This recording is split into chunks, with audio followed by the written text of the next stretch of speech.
So anyway, I wanted to welcome you to the channel.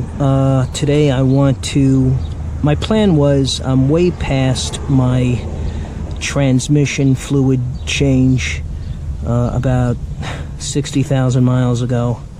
I never did it, so I'm in that 122,000 mile range. And like any mechanic will tell you, if you try to drop all the fluid now and put in new, your transmission's gonna slip.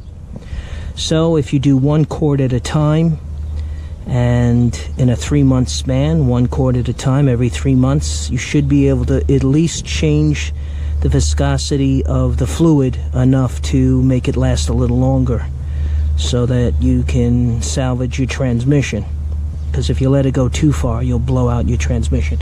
So in this case, at Harbor Frieght Tools, I bought their handheld pump, and their tube doesn't fit down the transmission tube of the car. So I had to go to Home Depot and buy a 5/16 inch diameter tube and modify it.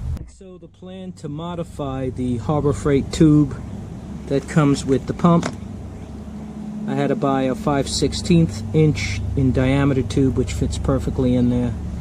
The one thing you want to do to the 5/16 inch tube before you put it in here is you want to rub silicone around the whole thing with your finger and then jam it in there, and then of course tighten it down with this screw clamp as tight as you can get it. I wouldn't say as tight as you can get it, but enough where it's not going to leak, and then let it dry. The other thing I noticed too for my transmission dipstick tube is I couldn't get this 5/16 all the way down. I had a tough time getting it through. I guess the bottom hole was smaller in some way than the diameter of the new tube that I bought.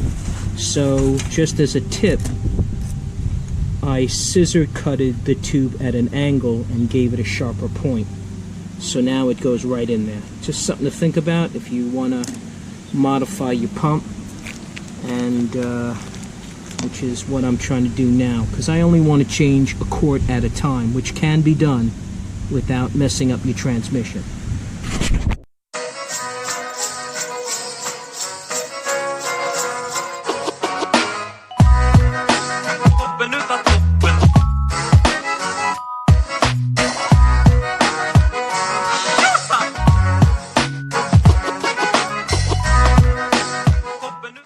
And I'm getting mighty tired of your trifling ways and of listening to that jackass bray.